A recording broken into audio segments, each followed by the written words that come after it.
So Maggie Hayes, who we just heard, Mars Lan. Mars, I'll let you introduce yourself.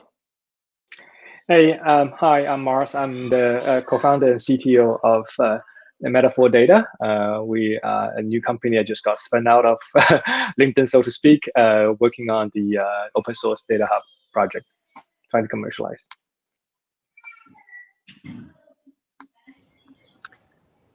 Tobias Macey. Hello, everyone. I'm Tobias. Some of you might know who I am from my podcast, the Data Engineering Podcast, which I've been running for about 3 years now. I also run podcast.init, which I think is coming up on 6. It's hard to keep track these days. And for my day job, I run the platform and data engineering team for open learning at MIT.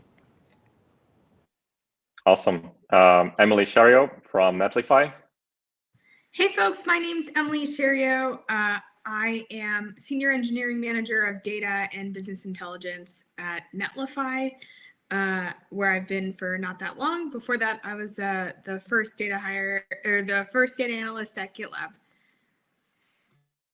And Scott Breitenother.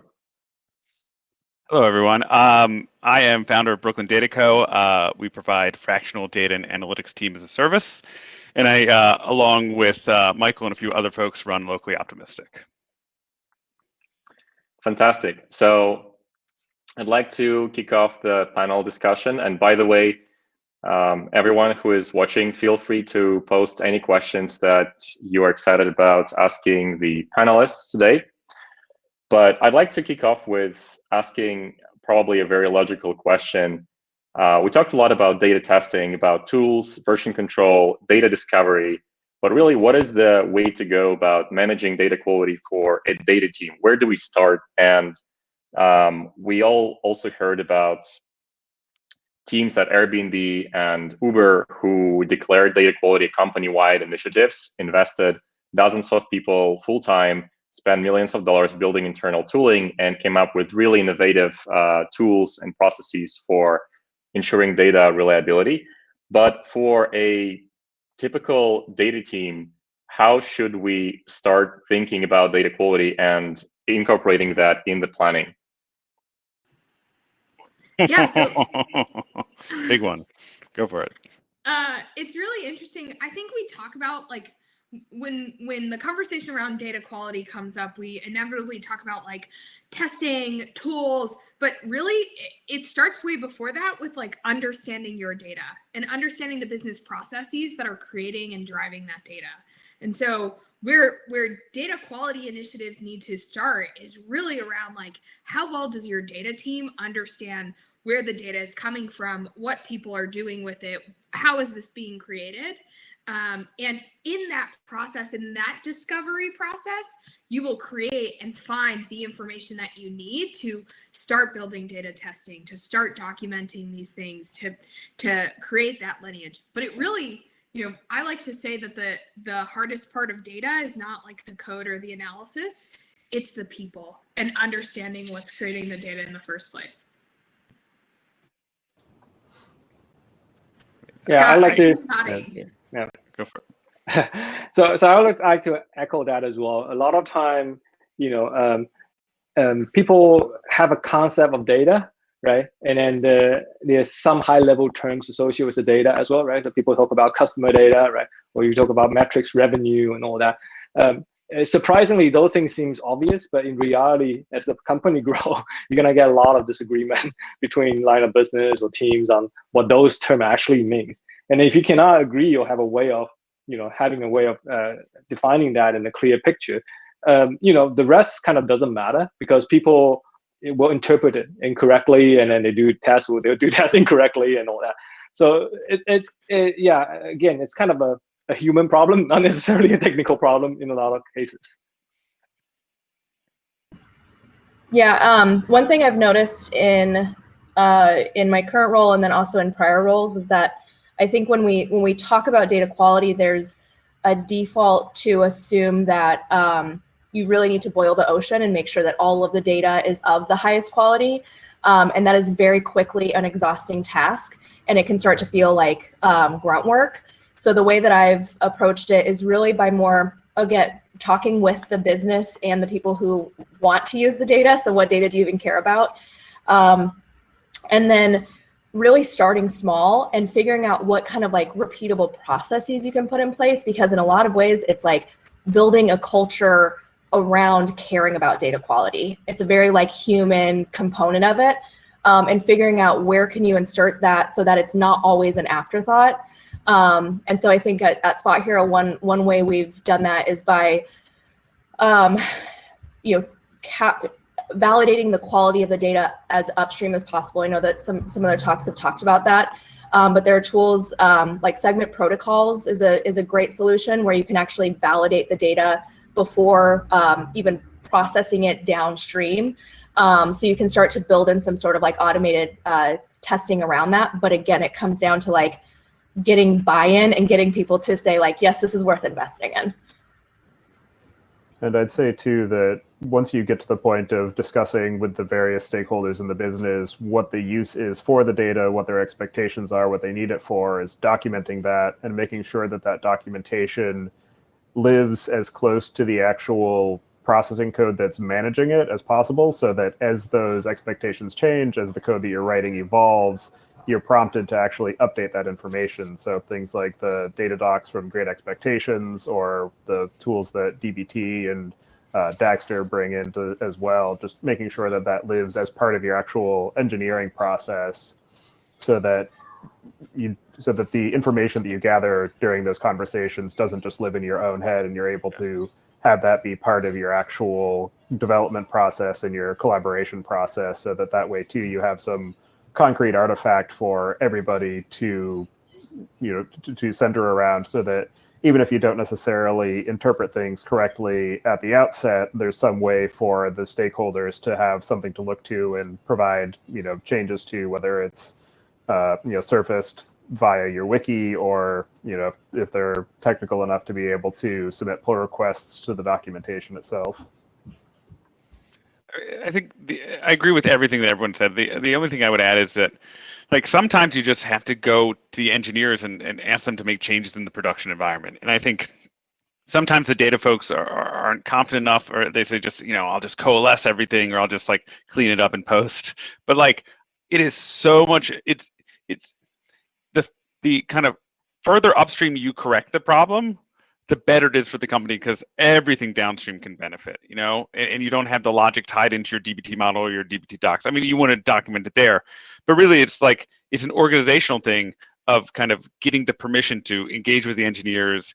Because honestly, like, sometimes, for example, we've worked in one of our clients where there was data issues in Salesforce and nobody really was owning Salesforce, and then we actually had to kind of like wear the Salesforce admin hat for a little bit, because nobody else was, because we were the people that felt it kind of most acutely. Yeah, Scott raised a really important point of ownership. So we discussed some tools. Basically, we need observability, we need to consider people, but ultimately how to properly instrument ownership of data quality. And some of the questions also coming from the community right now is, do you think that organization structure is important for ensuring data quality? For example, some companies are opting for centralized data teams, centralized data engineering teams, at least owning, let's say, a core set of metrics that are used throughout the company. But increasingly, we're seeing a more decentralized structure for data teams, especially in high growth environments. So what have you observed? What are you practicing in your current roles? And what do you think is a particularly effective structure that would enable better data quality management? So I'll just say that it's a hard question, and it's kind of the canonical answer of it depends, where it's largely dependent on the organization and the communication structures there.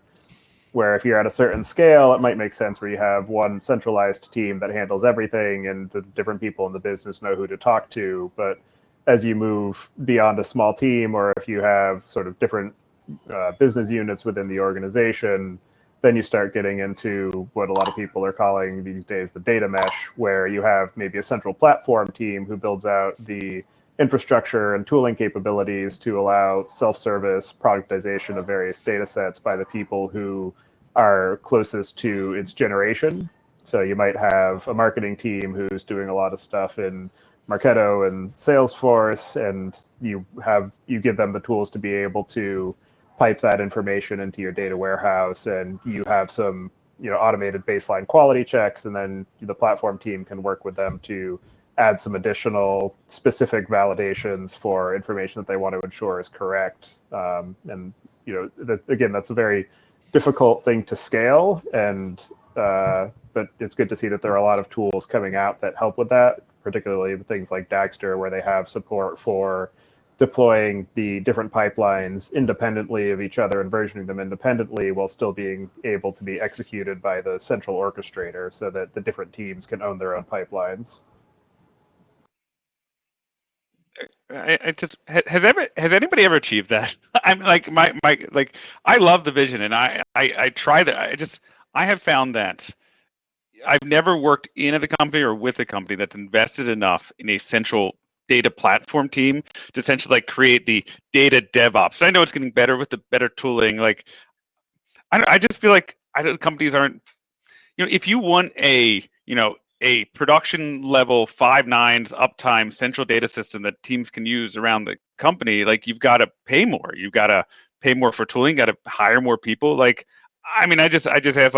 I love the vision, but I've never seen a company, again, unless it's one of the much larger companies, at least in the venture back space, invest there. I don't know. I'd love to hear what people think.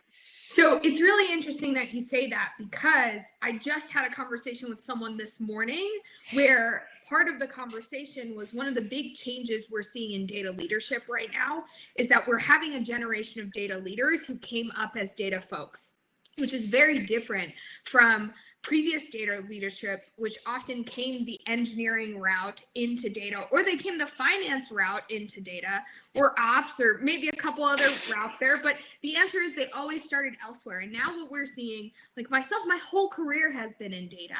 And so we're seeing these people who have built their careers in data, who are looking to create career longevity in this space. I think we should keep beating this idealistic drum on how we're going to build Totally agree. the dream data function somewhere. And that's going to, I think it's almost like this is where we're saying data teams need to go to be successful, to build long-term career longevity. Though I will say, I'll echo you, Scott, still waiting to see the prime example. I also just want to mention, I dropped a link in the chat from a really great article from Snap Travel that came out probably within the last month or so on how they organized their data team as they were growing. And I think this is a really great piece on how they tried something, it worked, and then it didn't, and then they changed it, and then it worked, and it didn't, and they changed it again. And I think this is what, as you're building your data team, especially earlier stage organizations, you want to do this. You want to try something, see how it works in your business. And when it stops working, change it. And then see how long that works, and then change it again. And don't be afraid to say, well, we made the business case. We need to organize our team this way because we read a blog post about it. Feel free to iterate and figure out what works for your org. Even what the idealistic platform is might not be what's going to work for your team, your company, your culture, your function. Emily's hiring, by the way. Join her team. She's building it. Sorry, go for it. One thing I've seen, and Gleb, I don't know if this refers back to the earlier question on hand, but I think just from an organization of data teams, one thing I've seen us as an industry get better at is better defining what the different types of functions are, right? Just even within the last couple of years, we now have this idea of an analytics engineer, right? That is profoundly different than a data engineer, right? And we're being more kind of articulate and pointed about that. And so one thing that when I first joined SpotHero, the first thing I did was really establish a clear mandate of what is data engineering and how is that different from data science, and what is data science and how is that different from analytics, and really starting to understand what the handoffs are between those, so you can have the experts really focus on the things that they're best at and not have an analyst who has to also kind of be an engineer, because those are a lot of different hats to wear. I could talk about this stuff forever. It's fascinating to me. Yeah. But that's I'll also say coming too, from a perspective of like I was an analyst who was expected to be an engineer and expected to do all of the other things. So it's like pain there.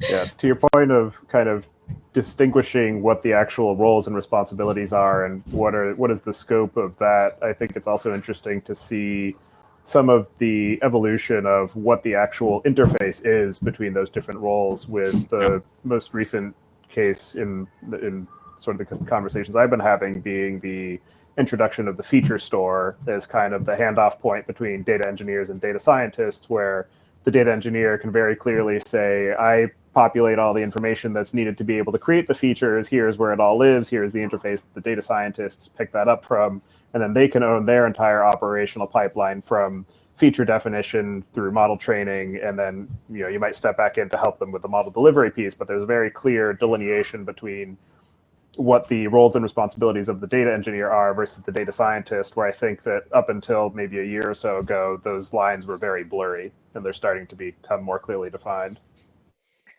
Yeah, and I think the problem goes beyond just data quality, right? I mean, there's a lot of things that are sort of organizational.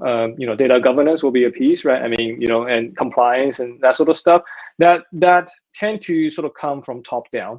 But the actual executions of it is almost always bottoms up, right? As in, like, each org, each data scientist group, and all that, they will be kind of the final frontier that are implementing, these sort of top-down initiative. So at LinkedIn, we're seeing similar story, right? Where there are certain parts of the system where we're trying to make it as democratized and as self-service as possible.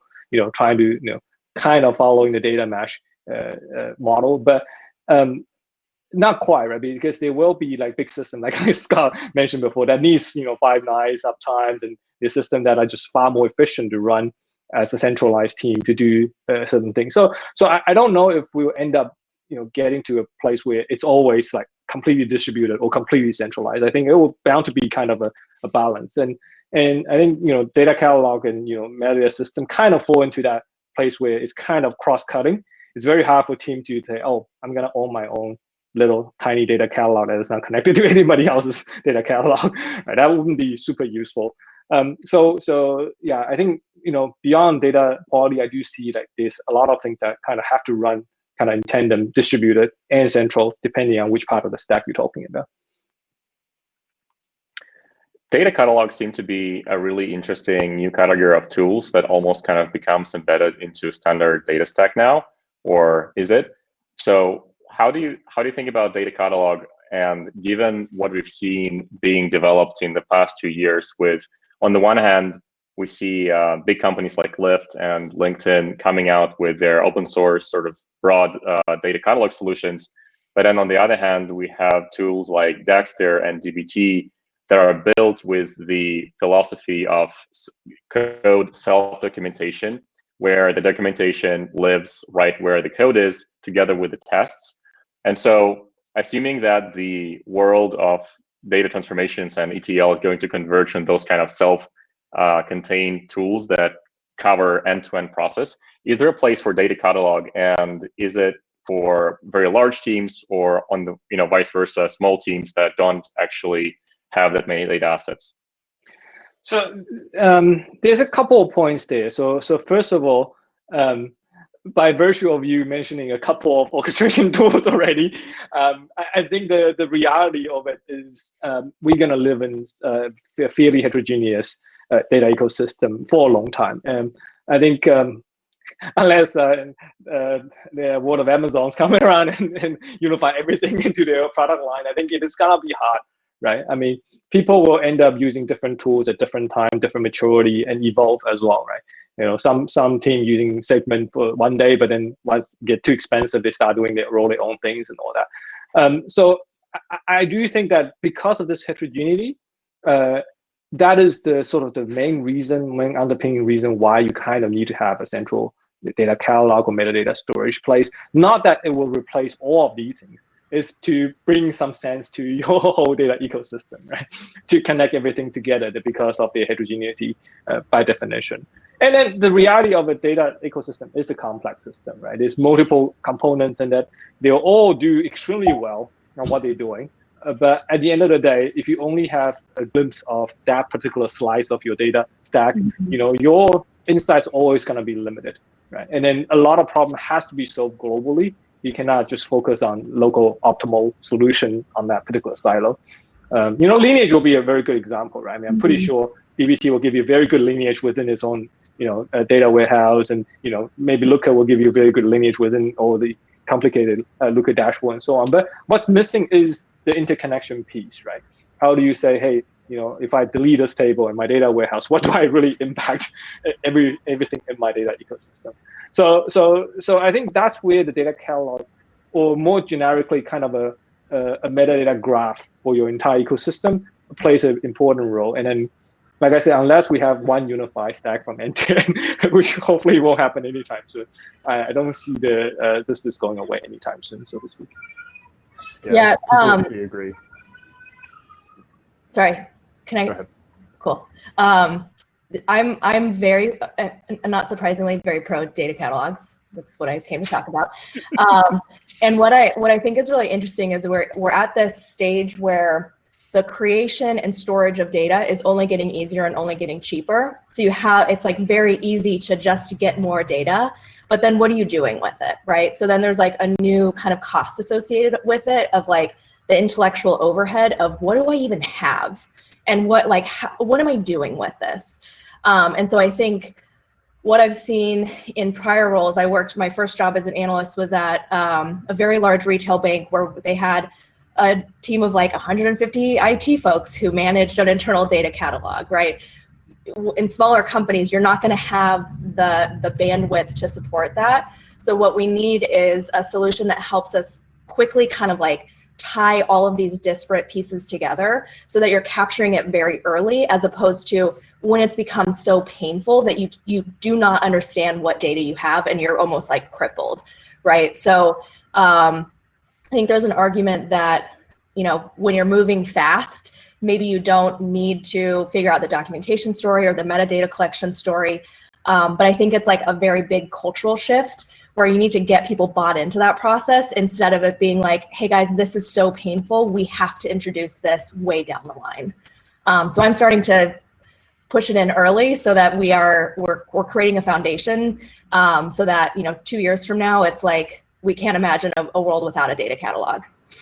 Yeah, I think that the data catalog is definitely a critical piece because of the things that both Maggie and Mars were saying, where you only, within a given tool, you have the entire scope of the lineage, but once you move outside of that tool, you have no idea and you need something that stitches it all together. And I think one of the interesting evolutions that I've seen recently with kind of data catalog and metadata management is the introduction of some of these tools. I'm thinking in particular about Tree Schema and MetaMapper, where you just stand it up and point it at your different databases or data sources, and it will automatically crawl the metadata for you and populate the data catalog without having to integrate it directly into the rest of your tools just to get you started. And then having that be kind of the easy starting off point for small teams. And then as you grow and scale, then maybe you outgrow the capabilities of those tools and move to something like Data Hub, or, if you're large enough, your own in-house solution. And so I think, one of the conversations I had recently, somebody was saying that, what is the point where you want to have a data catalog? And it's basically as soon as you have data, because as soon as you start having to ask the question of what do I have, then it's already too late. Yeah, the only thing I'd add is that I feel like it's still not easy enough. And I think like some of the tools that Tobias mentioned, I think help. But I mean, I feel like most organizations are not as kind of enlightened as Maggie's and willing and have a Maggie and are willing to dedicate a Maggie to solving a problem like this. And so it's like, I think it's just too much work. So I'm excited to see, like how Data Hub evolves over the next couple of years. And I think there's just a gap for just an easy out of the box data catalog solution. Which, 100% agree. 100%. There's another another one that I saw recently that came up. I forget the name of the team behind it, but Whale, where it's command line based, and you point it at the different data sources, and it will crawl the metadata, and it just commits it as Markdown in a Git repo. And so it's kind of the low lift. You don't even have to have any infrastructure. You just set it up as maybe a GitHub action, and it will keep your catalog up to date. And it's kind of the low tech, low brow way to do it. At least get something off the ground. Yeah, Whale is from DataFrame. Cool. Great. I should probably take liberty to mention that, like any proper data observability tool starting in 2020, Datafold also has a basic data catalog. Well, thanks everyone. It's been a really awesome conversation, and I'd like to thank all the speakers who prepared and put the effort to share their knowledge with us, and especially those who are working on amazing open source projects and who shared their visions. I think that this is important not just for us using those tools, but also because those tools are pushing new ideas and new standards of work. And even if you're not using one of those tools, you still are learning about the new patterns and hopefully grow as a data professional and also grow your team. So before everyone takes off, I'd like to also mention that we are going to share a data engineering survey. Basically, it's a state of data engineering survey that is going to inform and be published publicly. Basically, it's going to inform how many teams are building tools, how we think about data quality, how we think about stacks. And so once you hear about that, please take time to fill it out. We also have prizes, basically a raffle as part of the survey, just to make sure that there is some fun component to that as well. And this is our final data quality meetup this year. Stay tuned for the new events. If you have any ideas that you'd like to share, you'd like to give a lightning talk or bring your opinionated thoughts to the panel, please email us at community@datafold.com. And I wish everyone great Thanksgiving Day. We're celebrating it, but otherwise great, safe, healthy rest of the year. And see you next year. Keep up your data quality. Bye-bye.